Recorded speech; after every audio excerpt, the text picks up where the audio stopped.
left unsaid. Days that can't be counted by the time till rent. Tomorrow's just another like the one that comes next. The corner of the highway that leads to the job, at the desk by the boss with the elegant watch. The tick of the clock and the tick of the clock mark the moments till the ticking stops.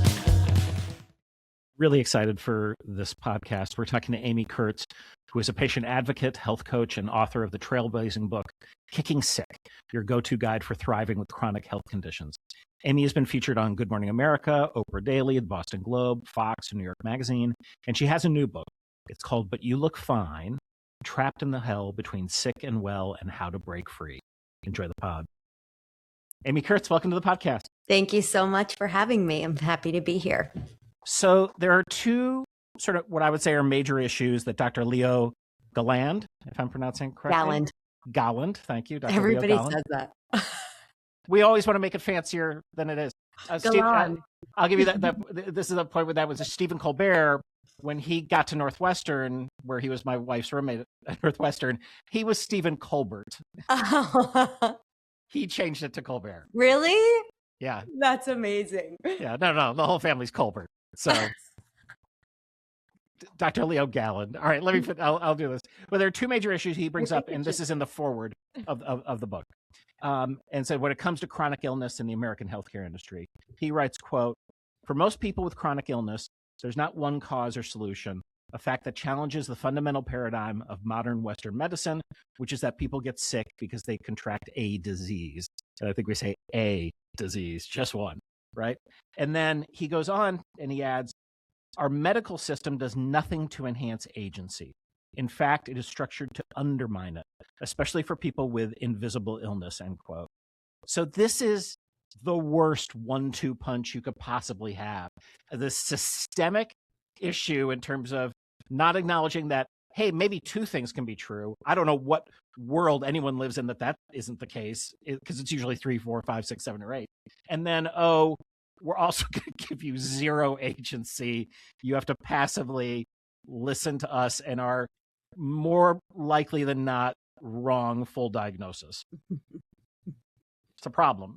Yeah, I'm really happy that you read from his foreword because I love it so much and I think it sets up the book so beautifully. He's my doctor, but to see his words, and he shared he almost could eagle eye down instead of work one-to-one with patients. So it was a unique experience for him as well.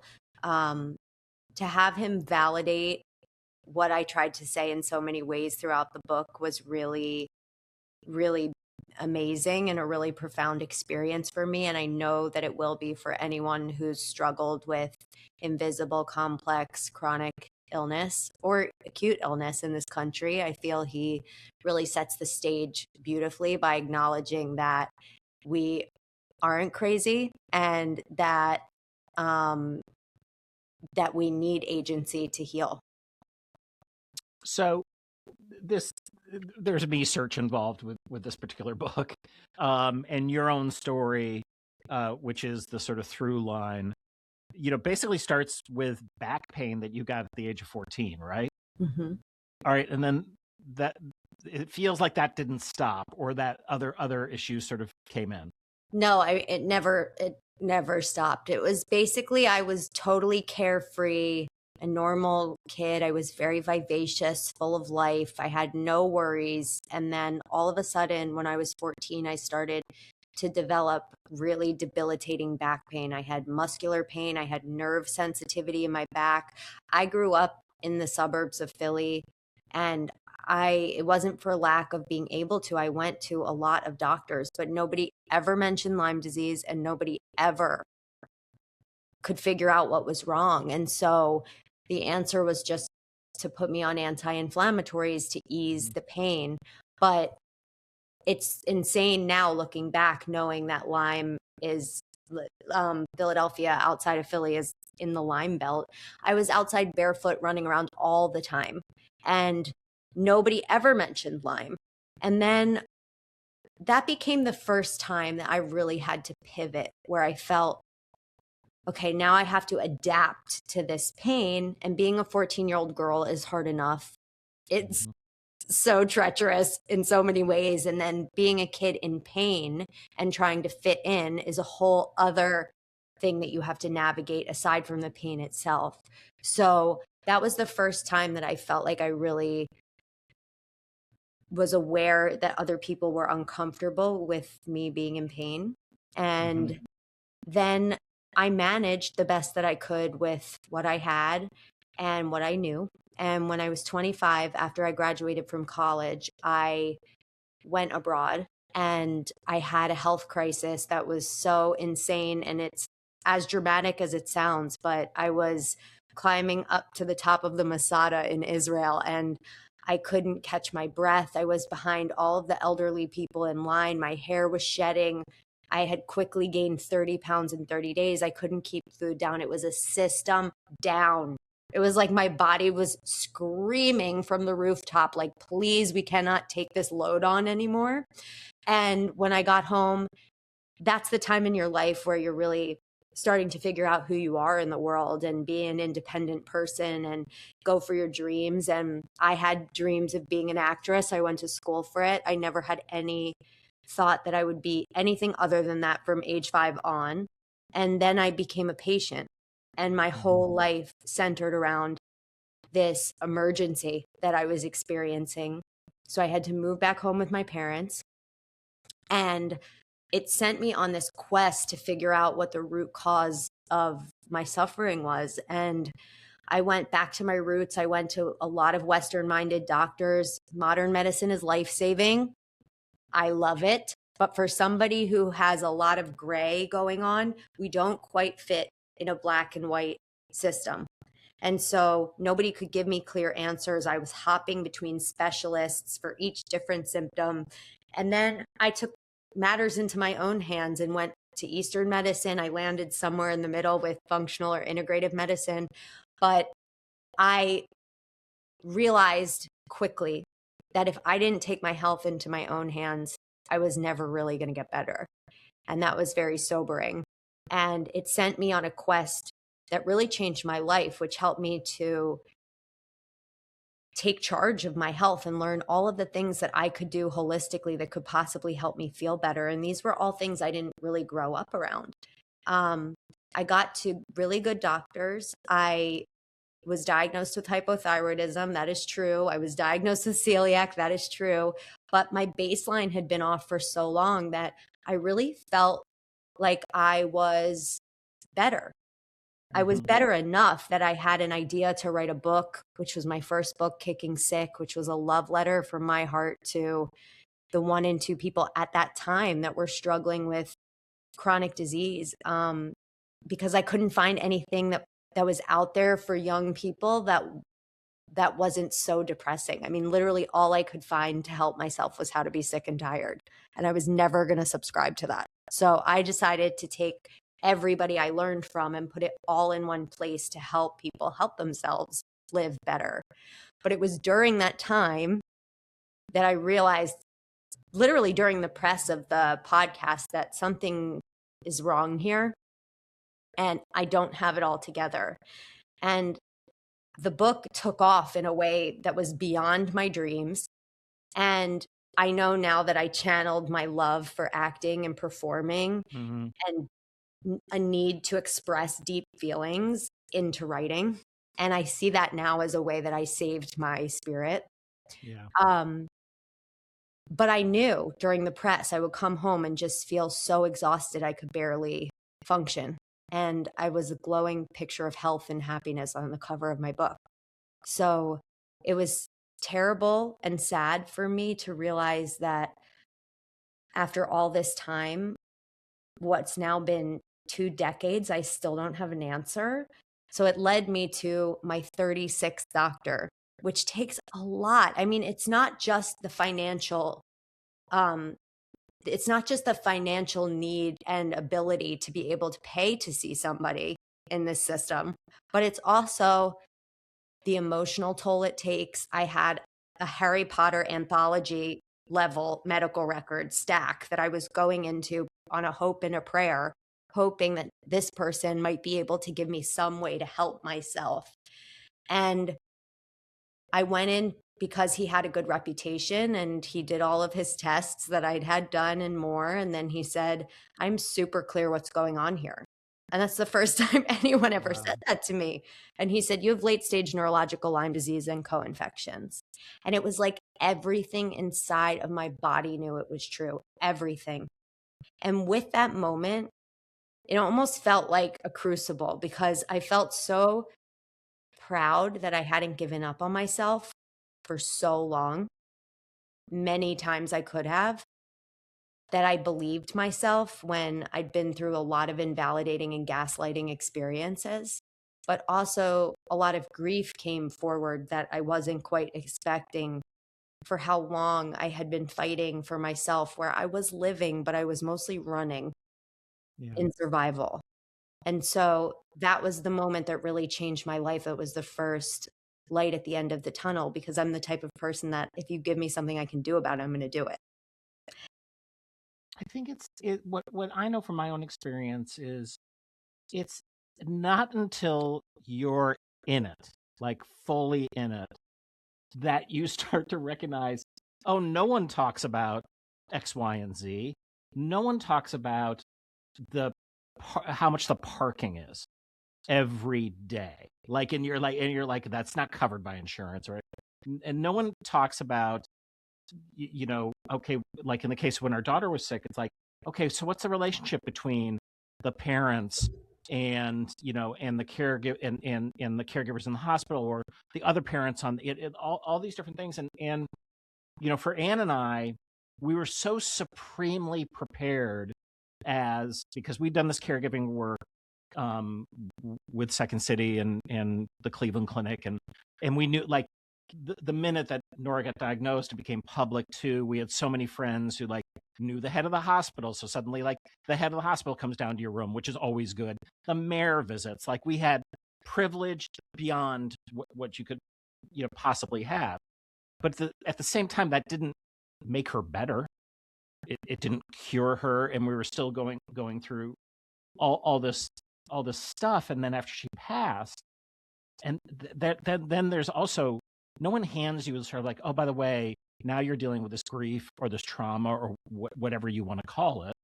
And again, we just had the benefit of, and you talk about this in the book, I had a therapist that got recommended who was really great for the first 6 months. And then it was not so great. And then I, luckily sort of felt I had the agency to sort of say, no, I'm going to make a switch. And thank God I did, because the person I switched to, she got me into EMDR. And I made discoveries that I would never have made had I not traveled down that road. So and the bulk of this book is about hey guys, there's all this other stuff that modern medicine and other people are ignoring. And by the way, regular people don't much want to talk about it either. And yet, if they don't, this is to everyone's peril. Mm. Yeah, totally. Thank you for sharing that. I'm again so sorry for everything that you've been through. And it's so true. It's just that I found myself in this fresh hell that I couldn't explain. And I didn't even know that I was experiencing it because nobody ever told me it was a thing. I'm really the type of person that thought I was doing all the things to get better. But we have this societal expectation or dichotomy that you're either sick or you're well and that there's nothing in between.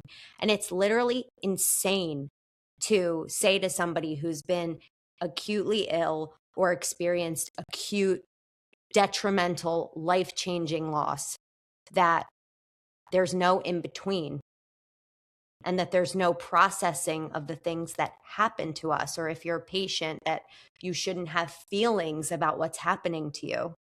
And I just found myself not even understanding what was happening. I mean, it wasn't until my husband said something to me where he said, hey, I feel that there's a second phase that you're going through right now. And I'm looking at him like, what?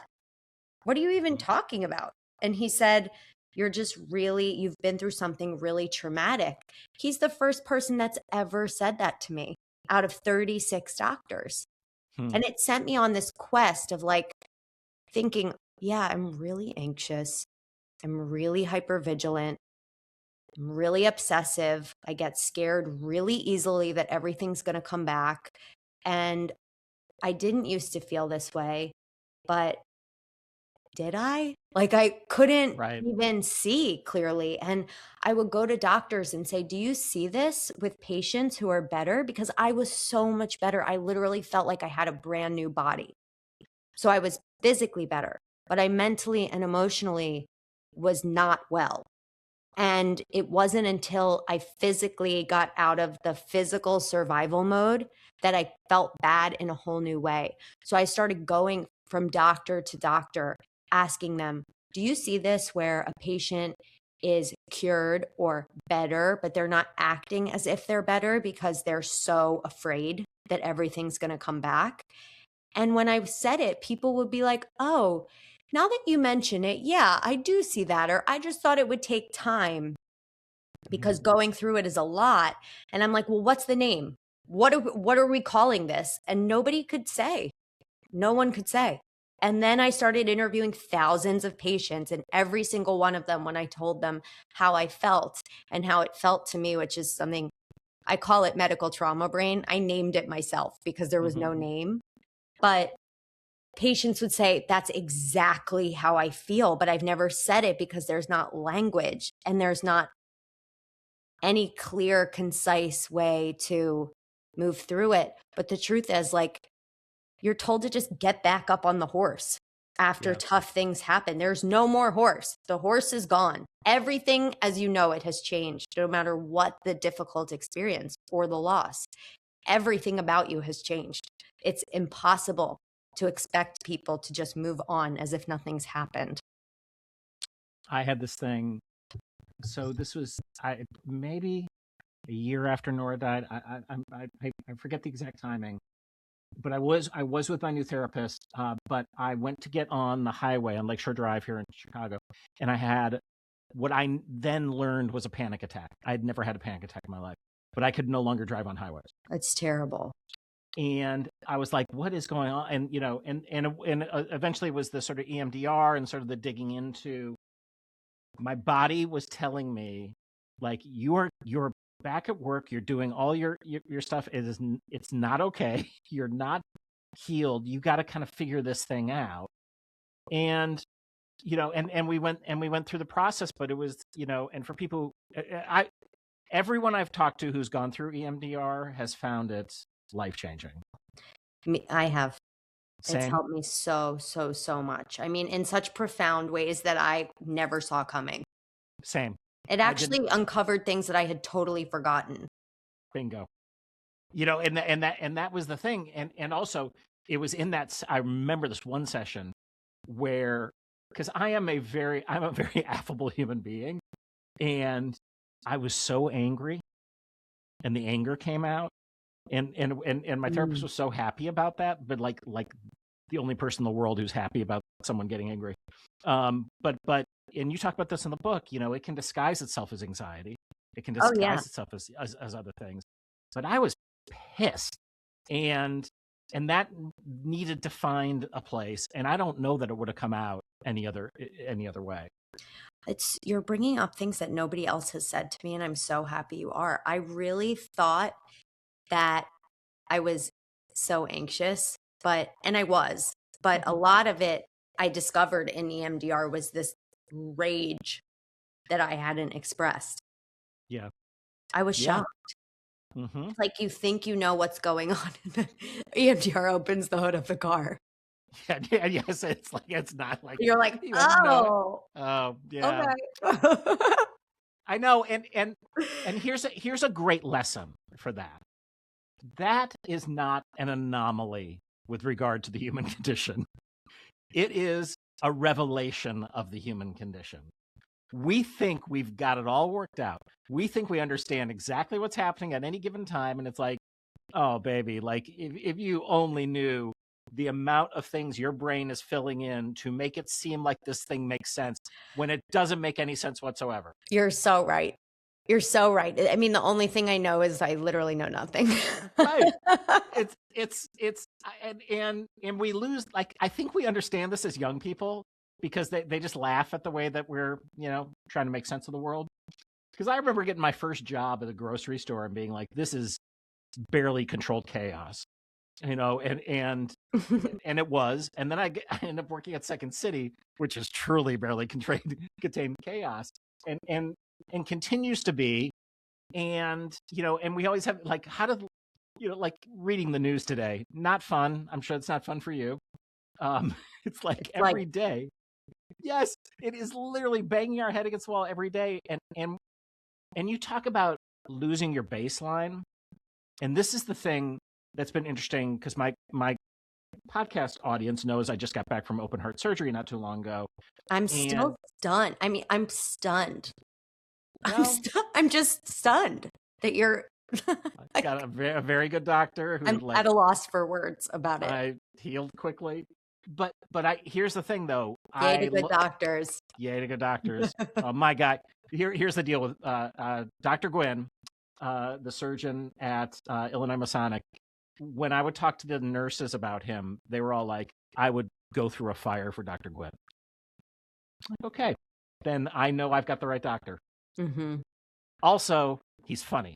So this was another thing. And you talk about this in the book. And this is certainly something we discovered in our work, which is humor is such a wonderful tool if you can use it well for yourself, for others, to give.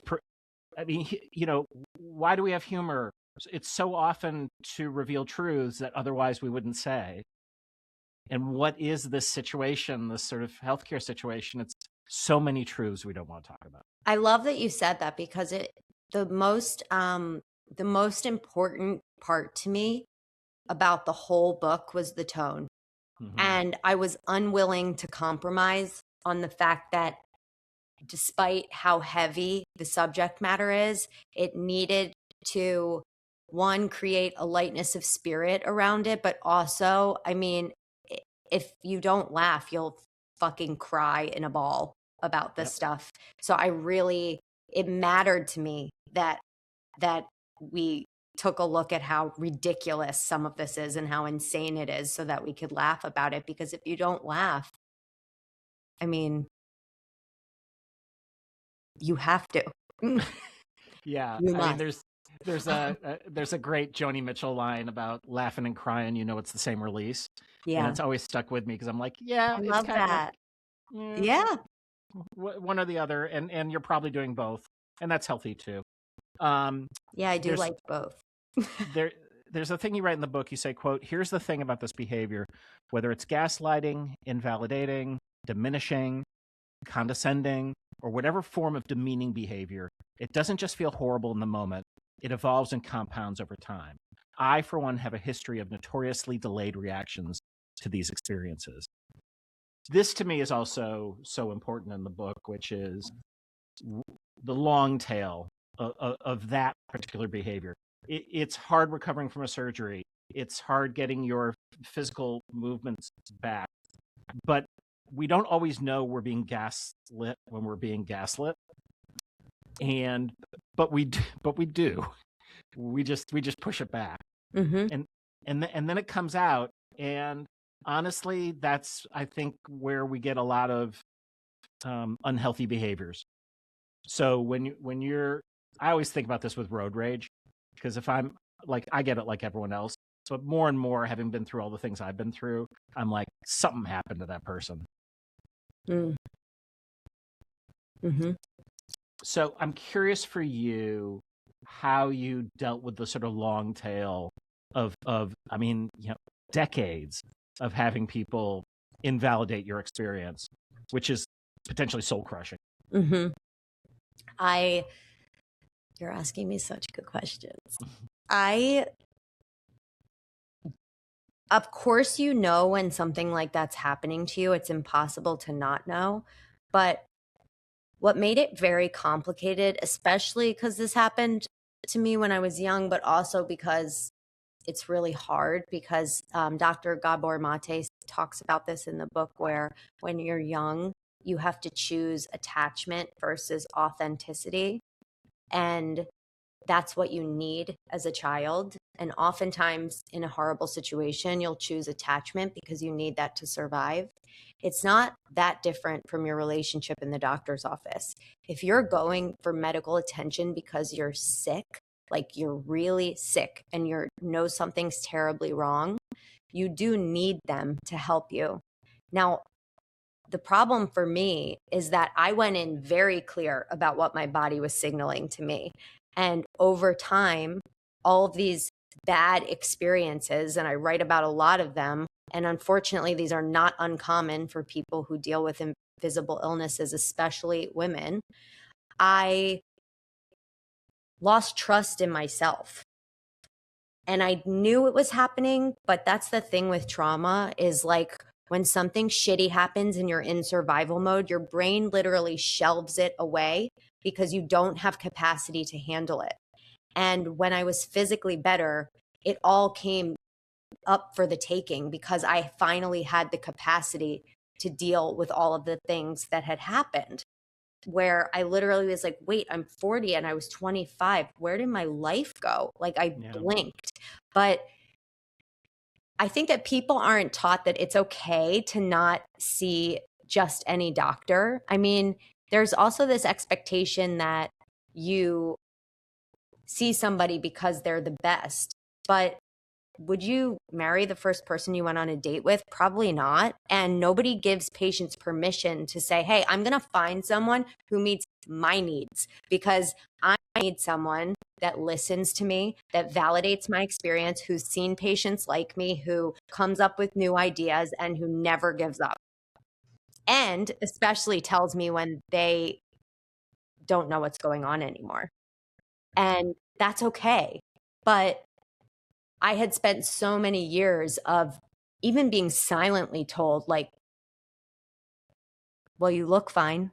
Or, I mean, I literally have a Word document of all of the things that have been said to me by physicians, by loved ones, because people don't know how to speak to people who don't feel well. They don't know what to do when someone looks okay, but they're not okay. And it creates a lot of damage. And in the book, I'm really urging people to not do as I did, but do as I'm telling them to do, which is advocate for themselves and to not accept shitty behavior and to not stop until they've found the right person that can really help you.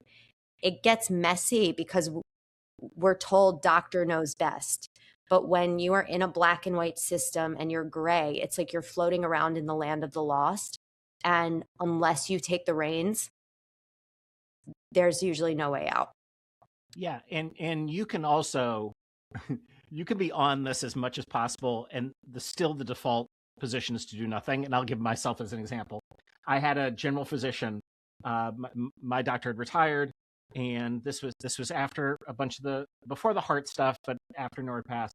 And this general physician was like not good. Like she didn't listen really well, and I had to work hard, and I did, and I'm good at this, and so I got her to open up to me or whatever. But she was not great, and I was. What do you mean open up? Like pay attention?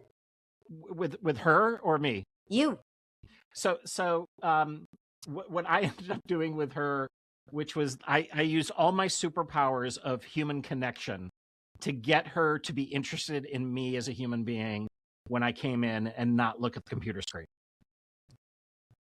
So it was like Kelly Leonard on steroids. Like every story I could be like, hey, did I tell you when I hired Tina Fey? It was that ridiculous that I was like willing to like, and she ended up retiring, which I'm like, thank God. And because I went to her for like a year and a half, and I just didn't want to. At this point, I didn't want to switch, and it was like maybe it was going to be more work. But now the new woman I have is fantastic, and I always feel like I go in and I make progress. I wanted to actually ask you. It was when I was reading the book, and then doing my notes. Last week, Stephen Colbert ended his show on the Late Show. Did you follow any of this? Yeah. You did. So one of the things that was happening. Already. I know yeah. And again, one of my oldest friends at Second City and one of my wife's best friends. And Stephen is someone who, we're very close to and has his own grief journey that he's been very open about. And Oh, he's spoken so beautifully about it. Well- He touches me so much when I hear him talk. yeah, and he had said, he lost his dad and his two brothers in a plane crash, and there was a line that he said that you have to learn to love the thing. I had to learn to love the thing that I most wish hadn't happened. And it's this idea of where your grief, meets your joy, and that and for him it's his faith, which is, like, this is what we know about the world that we live in, which is incredibly sad, and it's not just, and also it's beautiful. And so these two things that should be opposite. And after Nora passed, we did the memorial here at Second City, and Stephen double taped the previous day, rented a plane so all the writers who were all our friends could come to the memorial service at Second City, and then came to our home and sat and we talked till whatever, midnight, cried, talked, whatever. And it was just someone who has learned to talk about grief and trauma and pain because they experience it themselves. And the thing that's sort of so lovely about Stephen, so basically, for all you who adore him, you should. He's the best. He's a complicated guy, and he's not perfect, but in this regard, he has so much wisdom to share, and at the same time, he will sit there and listen for hours without saying a word. And the reason it appears to be so remarkable, and I think it is, but the reason it appears to be so remarkable is because it's in short supply. Yeah. And that is a crime, given our knowledge about this. Mm-hmm. There is not a social psychologist who won't tell you that this is the loneliness, not feeling seen, not feeling heard, being invalidated. All these things are the cause of the major ills of society. Oh, now, yeah, we definitely have a loneliness epidemic in our country. And now place that into people who have a healthcare crisis, which is its own, mishigas with regard to, I was a Jew at heart, even though I'm Catholic. Oh, welcome. Yes. Yeah. So, but you know what I'm saying? I mean, it's like, it's ridiculous what the hoops we have to go through inside I think that. So it's so interesting that you brought him up because I've loved him and his show for so long, but what made me love him the most was when I saw him speaking to Anderson Cooper about grief. I just wept, and I thought he's so beautiful and so eloquent, and his outlook on life and grief. And that interview changed me fundamentally after I watched it. And I really didn't know that side of him, but that conversation between the two of them, I think, would set somebody free that's suffering in such a deep way. I mean, what a gift and what a service to humanity to be able to so eloquently and in such a grounded, honest, true way express yourself like that, because what he did was he set millions of people free. Yeah. Well, I had never heard the term post-traumatic growth. Mm-hmm. And I was talking to my friend Scott Barry Kaufman, who's been on the pod a bunch. He's a social scientist. And he was asking about how Ann and I were doing after Nora passed. And he's like, have you ever heard this term? And I'm like, no. And he's like, I don't want to lay too much on you, but you two have a lot to give the world. You've got your son Nick you're looking to take care of. And you might end up being in this place where you take all this pain, all this grief, all this trauma, and find a way to channel it. And because I do so much public speaking, not just on the podcast, I do a lot of keynotes. It's just like, I talk about what's going on in my life. That's what I do. It's like, if you're going to book me, that's what I'm going to do. And so I would talk about Nora, and it was inevitable that after those conversations, like, people were very grateful for the honesty of the conversation. But I remember this happened at Northwestern not too long ago. The photographer came up to me and she was crying and she goes, can I hug you? And she had also lost her daughter, same age, to cancer. And she just hadn't heard anyone talk about it, especially in this fancy ballroom, right? And it's like, you guys, if we all do it, we normalize this thing, And so I do think, and I mean, again, they wouldn't have said yes to your book if they were people out there who want to hear this. Mm-hmm. And they wouldn't book me for that next speaking date if they didn't want to hear me talk about how you need to normalize grief and trauma inside a workplace. Yes. To get the most out of people. So, but still, culturally, at a societal level, there is not structures that allow us to do this work. Mm-hmm. So I feel like that's the next thing. If you and I are looking for how we take these conversations, it's like, what do we put into place that would demand that people speak aloud their pain, their hurt, their fear, because that's the first sort of thing you need to do to get on the road to hopefully to a post-traumatic growth. 100%. And everything that I write is from the pain that I've experienced, that I know I'm not alone in feeling. I mean, both of my books have been from out of my suffering and turning pain to purpose. But if people don't do that, then they feel totally alone. I mean, I was stunned when my first book was on Good Morning America. I had thousands of women reaching out to me saying, I've never said this out loud before, but you represented me.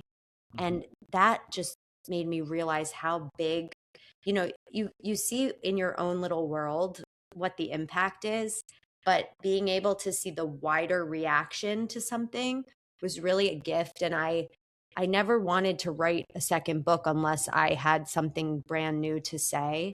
And through my interviews with so many patients, I realized there's this aftermath or this illness after the illness that I call medical trauma brains, that feels like you're in the upside down world in Stranger Things. It literally feels like you're existing because you're told that you're supposed to be okay, and yet you are living, you're half living. I mean, you're on a hamster wheel, a survival stress hamster wheel that nobody is telling you how to get off of. And I really feel like if you don't address the roots of the pain and the grief and the sorrow of a horrible, tragic experience, whatever that may be, there's always a ghost that's walking around you. It's like you can't break free unless you're willing to turn and face the most painful thing that you could ever imagine. Where are you at now? You know what I mean? Like you wrote the second book, you spoke some truths.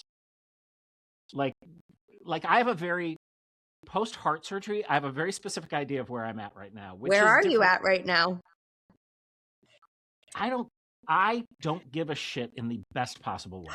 I'm trying to give zero shits. Teach me. I don't know. I mean, I'm older than you. Like, so I'm turning 60 in August. I went through this August 6th. Oh, I'm August 20th. Leo. Mm-hmm. So I went through this thing, and at this point, like, I'm not so far. I'm not bothered by the things that bothered me before. What I'm keenly aware of is that the world is ridiculous. That again, we sort of touched on this earlier. People only have half ideas of what's actually happening, and so your ability, and this is an improv thing, of course, to be thoroughly present in the moment with whoever you're with, to leave aside what came before, what's going to come after. This is just a very free place to work and to try to sort it out and work it out. Mm-hmm. I tell the truth as much as I can, and I do it with kindness. And that also means sometimes that you don't say a certain thing because that's a truth that's unhelpful potentially. Most truths are helpful. Mm-hmm. And other people need to know that they have permission to sort of share. So, but again, my age, the different things I've been through, this all sort of leads me to this place I am right now. You're younger. You know, like I also came to terms with, I want to be a playwright and then I ended up becoming a producer at Second City, and then I wrote a book. So I did, and the book did well. So it was like, oh, I had that creative stuff, and and I work in the creative industry, and all that. But still, it was sort of like, I was going to be an artist. Did I end up not being an artist? Well, how did you feel? How did you feel going from one to the other? Like, did it satisfy the same need or want inside of you? Here's the thing, which is, as a young person, you say you want to be a thing, but you're never a thing. So, what I recognized later in life, which is like, oh, I liked the idea of what being a writer would be, I thought. What I know I was probably responding to was an interest in having my work mean something, collaborating with other people who are very creative, the idea of being in a creative industry and what that might mean, all things that delivered with regard to where I ended up and what I ended up doing. And the fact that, there's a book on the shelf, and my wife has written a couple of books, and there's a couple of books of hers on the shelf, is great. But I can point to 50, 60 other things that are maybe even more meaningful. And the bulk of those that I'd be pointing to are relationships with other human beings. Yeah. Yeah. I'm curious what your experience with feeling like you had to wear a mask maybe was. I was just going to ask you about masks. Okay, so this is literally was my next question. So here's what I want to delve into. Let's talk about this. All right, you have a theater background. I have a theater background. This idea of wearing masks is certainly something that exists in that world, but we find is also true in the world we live in. I think it is inescapable that we are going to have a variety of masks that we wear at different times. It is they just can't stay on. Yeah. That's my thing. Yeah. I don't think they're gonna you talk about the need to be a good patient, and I think that's true to a certain degree, right? I mean, you can't let it kill you, you can't let it silence you or make you small, but there are ways to affect the room you're in with that power dynamic. So maybe what we need to do is expand what good patient means, or what that particular mask looks like when you're in the room. Well, I used to think that I needed to make sure that I did everything to get the doctor's attention and focus, and because I needed their help because I was actively really sick. But then later I'm healed, and I went to a doctor for a therapy that I write about in the book. And he said, oh, this applies to this type of stuff, not like chronic illness. Like, I'm talking about like really life-changing things. And I laughed. And for the first time I said, so let me get this straight. Like, having the rug ripped out from under you and having you be like seriously ill, and your life as you know it changing on a dime, including every relationship you ever thought you had, is that not a big T trauma?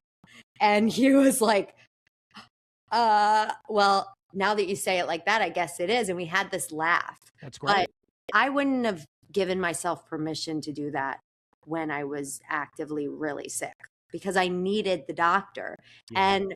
And also, besides just a good patient mask, I learned at a really early age that it was uncomfortable for other people to see me as a teenager in pain.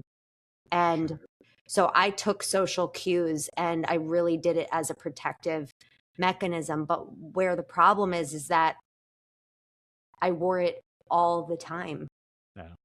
And that's the loneliest thing I could ever think of, is literally not having other people truly see you. Yeah. Because you're invisible. That's right. Yeah. So I think ultimately what we need to think about is the fact that we wear many different masks in our lifetime. There's a Irving Goffman, social scientist back in the late 50s, who he used the metaphor of our identity having an onstage identity, an offstage, a backstage. So he used all this theatrical, which was really helpful and true. Like you're dealing with your grandma, you're going to be a little bit more on stage in terms of the way you talk. Well, hopefully. And it's different than when you're just off stage, and then even more differently when you're backstage, because when you're backstage, you're having pretty intimate conversations with your castmates, right? Yeah. And so Oh, you're making me miss it. I know there's different selves, and so that's not wrong. That's not schizophrenia. It's what it is with humanity. But to your point, and look, I mean, so much of our literature and our music and our theater is about this. It's about when you get caught in a certain kind of I mean, every Tennessee Williams play is about this. Yeah. When you get cast in a role that you really aren't right for, and you're stuck, and then the problems that arise out of that.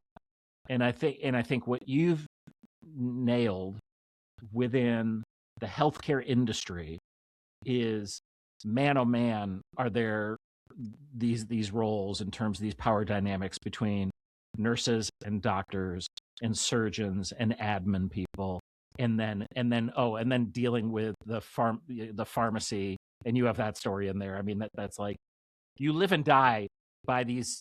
Are you talking drugs. about Joe Schmo? Yes. Because you'll show up and they're like, yeah, we don't have it. You're like, what do you mean you don't have it?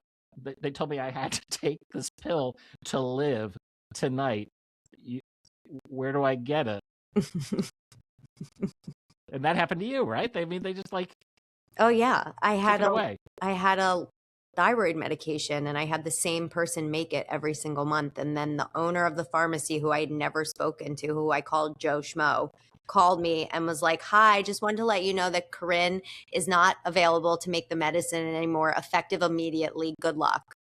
And I was like, in the moment, so incredibly stressed, because it felt like such an emergency. The thyroid affects every gland in your whole body. It's the center, it's your battery. And without this, I needed this medicine, and it would be dangerous for me to withdraw off of it unsafely. So that was one part of it. And then I said, okay, well, can I please speak with Corinne, because she'll at least give me the formula so I can go find somebody else to make it. And he said, she doesn't want to talk to you. And I'm like, Corinne? Me? I talk to her every month. What are you even talking about? We have a good relationship, don't we? And then it made me start reeling. Later on, she ended up calling me and saying that they had a bad breakup and told me the formula, and I got everything that I needed. But it was me allowing him to, I mean, he sent me on a ride that took me a long time to get off of. But that type of behavior is not uncommon. Mm-mm. That's just one war story. Mm-hmm. It happens all the time. And unless I literally called the office, I think 15 times, because I was insisting that I get the information that I needed. And then he finally took me seriously. But the fact that had to happen for me to just have a formula to my medication and then move on is insane. But patients go through this all the time. And then back to the mask thing is like, it's so crucial to not pave over your pain and put on a happy mask for the sake of others. Because after you're out of the emergency, that's when all of the grief and the sadness and the pain presents itself as an opportunity for you to feel it, because the only way out is through. And it's unbearable to just put a mask on and pretend that it didn't happen. You know, people are suffering in the gray. It's not black and white. And for me, it going through this experience also made me really grateful, because at the time I would have said, why is this happening to me? So much of my life has been like taken over to figure out what was going on. And I was basically a professional patient for so long. However, it sent me on a journey of self-discovery that I would never have tapped. I don't come from a family that does like deep self-improvement work. I Mhm. would have never meditated. I would have never done all of the things that are such rich gifts in my life that I would never have known myself the way that I do now because I've gone through such tremendous adversity. And it sounds like that's been your experience as well, as like it cracked me open to a whole new version of reality that I would have never even seen. I feel so grateful for everything that I get to do because I couldn't do so many things for so long. And there's not a minute that goes by where I am not so grateful for every conversation I get to have, for every person that I meet, for everything I can do physically that I would have never been able to do before. There's like such a beauty underneath pain in a lot of ways, even though a lot of times, and in your case, I just, I don't even know how you begin, but there are always lessons and there's always a deepening of connection that you can have with other people through pain if you let yourself. Yeah. Yeah. My son Nick said we were in Nashville. We met up, went to a concert, and he said to me, sort of like, I don't know, offhandedly, "You're so much more patient now than you Mm. were before." And I'm like, "Say more." He goes, "No, just like you're busy and you're in charge of Second City, and there was a lot, like my work was my life, and and the idea that I could become someone that was more emotionally reliable to my kid is huge, like when you think about it. Yeah, it Like, makes me cry. yeah, I mean, it's just like, and we have a good relationship, and it was not like it was bad before, but the idea that it can be deeper in that regard, and then who are you?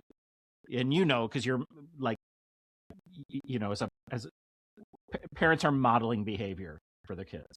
So it's like, oh, if I could have a son who starts at being emotionally available for their partner, their child, their whatever, wow, what a much better place to start. And I just know for a fact that doesn't come out. That doesn't happen without the tragic stuff that happened. Yeah. So it's that Colbert thing. You got to learn to love the thing that you wish never could happen. Mm-hmm. And that is a very hard thing to do. But it also there's sort of a giving up, a ceding, hey, I'm just going to make myself open to the universe, which I feel like your book was very much that. It was very like, this is all cracked open, so here you go, right? Yeah, that's what I hope that it does for people. I mean, I really put my guts on the page. Yeah, you did. Which is why I'm fascinated to hear what your yes and story might be. We always end the podcast with a yes and story. So the idea in improvisation is that two people making something out of nothing or a group of people making something out of nothing, you get nowhere by saying no. And actually, you don't get that far by saying yes. You say yes and you affirm and contribute in order to explore and heighten. And you see where these things sort of take you. Oh my gosh, the analytic part of my brain wants to just think and think and think. But this is what I'll say. If I had never hit bottom with my health, I would have never looked for something that could help me. And if I didn't do that, then I would have never said yes to writing a book, even though I had no idea what I was doing. Mm. And the yes and was the choice for me to step into the driver's seat of my healing crisis and help others along the way. And it made me just think of that only because I always saw my healing as I'll just get right back to being an actor. I'll get right back there. I'll get right back there.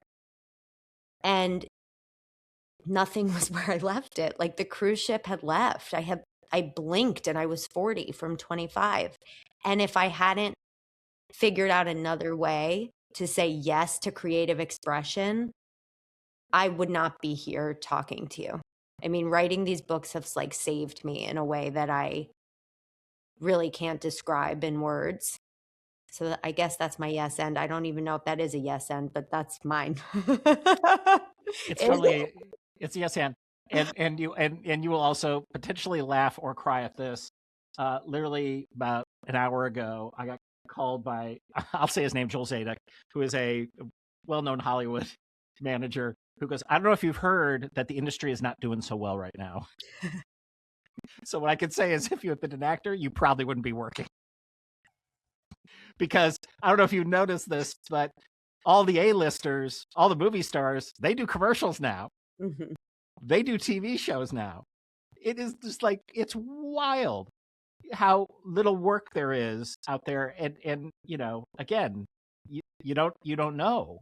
Yes. And so now a bunch of people who I know were doing really well by Hollywood standards are sort of like, what's my life now? We both Some just did this at the exact same time. we did the sort of puppy nod to each other. So the book is fantastic. It's called But You Look Fine: Trapped in Hell Between Sick and Well and How to Break Free. Amy Kurtz, thanks for coming on the podcast. Thank you so much for having me.